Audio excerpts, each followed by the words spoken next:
Aloha, Jethro. It's wonderful seeing you today. Tell you what, we're going to go over two concepts which will probably be the same that you remember from our session. I'm going to throw another concept out at the end. Here we go. When we play open, we have a G, a D, a G, a B, and a D, meaning we have our major triad for a G. G, A, B, C, D, E, F sharp, G. When we get rid of our 6 and our 7 note, 1, 2, 3, 4, 5, 6, 7, 1. And the 1, we get 1, 2, 3, 4, 5. 2 notes are our sus notes, and then the chords we're talking about are basically triads. When we do this, we're getting a G major. So this is a G sharp.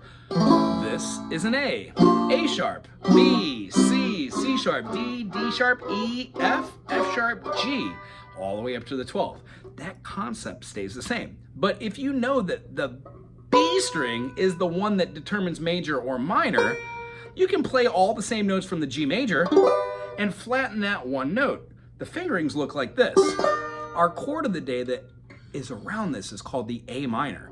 First finger plays on the B string to get a C note, which is the minor third. Our second finger can either straddle and play both of the bottom notes on the D and the G string and then go up top, or you could utilize 2 fingers and utilize the pinky. I'm a big fan of learning it both ways so you're not overwhelmed, and then you get to try new things and see which one works for you. So if this is an A minor and you have your fingers on there, you see how you cannot, like the C major, play the C major and then move a finger and put it down. This allows us to move the C up and bar for a C sharp, D, D sharp, so on and so forth. The A minor itself is the bar. So there's really no need to turn this one around and do this unless you're trying to get different feelings. We'll cover that later, but the idea in your takeaway, if that is a strum and that's a chord called G, and you can play it at the 2nd fret and that's called A, then flattening that note is called the A minor.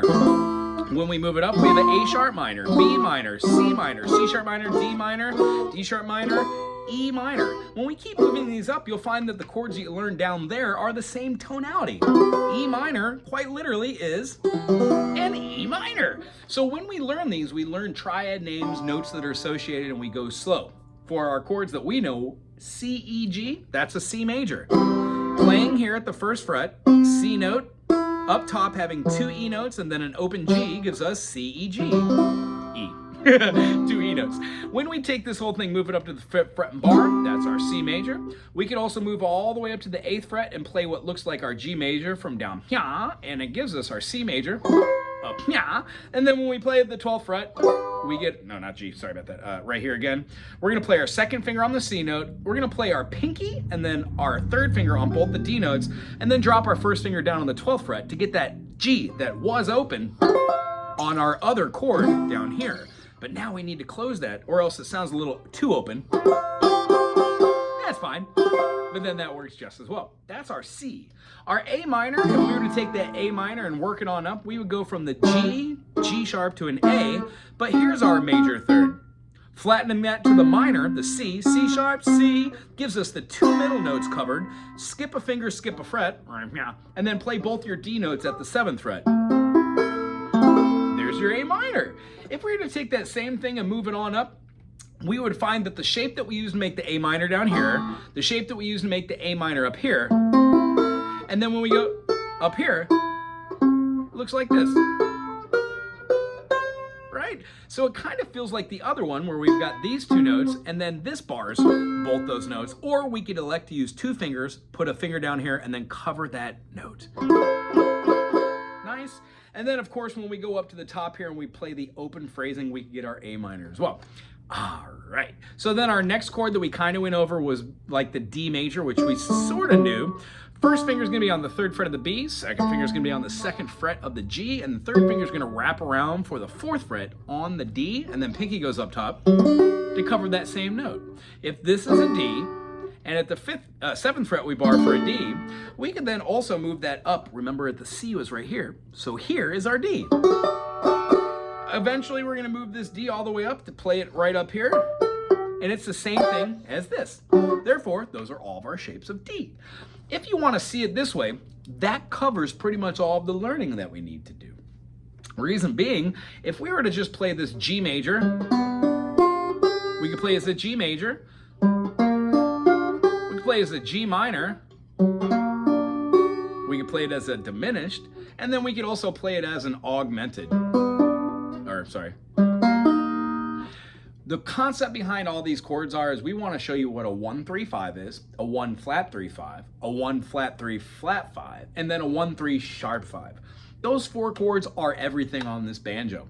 After that, it just comes down to our rolls, playing bluegrass style, getting a little complementary plucking for our claw hammer style, and then just going over progressions. So today, our progression will be a C major,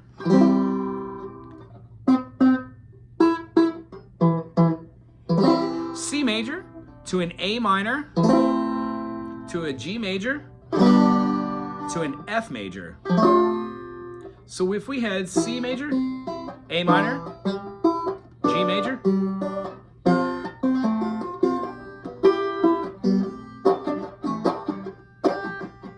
hear how I've got a rhythm going on?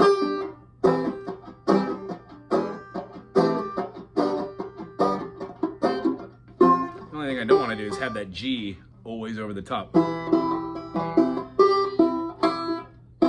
Also, another good thing to do is palm mute. We'll talk about that later on. Chords for your progression: play C major, play A minor, play G major, and then play F major. You can also play the C major here. You can also play the A minor here. You can play your G major right here. And you can play your F right here. So there's a multitude of different ways you could play that same progression. What I like to do is hear that each note comes out crystal clear, and then we'll work on adding something like these little bitty rolls, which start with either a forward roll or a backwards roll. And then we also have a couple different inside out, forward, upside down rolls that we're going to talk about anyways. Okay, great job today. Remember, our chord review is more or less C major. If you move this finger over here, we get an E major. If we remove the finger, we get an A minor or an E minor. And then that's the concept that the A minor was built off of. So if this is an E minor, this is an F minor, this is an F sharp minor, this is a G minor, this is a G sharp minor, this is an A minor, so on and so forth, utilizing that minor third to the root. And then, of course, being able to move these chords all around the fretboard is where it's at. One of the things I'd also like to do is show you how to get a capo and move back and forth from here. We put the capo on the end of here and we just slide it up very quickly to put it on our banjo. Very rarely do you put a capo past the 5th fret, so it generally stays down here. However, we're going to experiment with a bunch of different cool things. Anyway, it's very good to see you. Try and practice 5 minutes a day. If not, it is what it is. And we will see you next week. Aloha.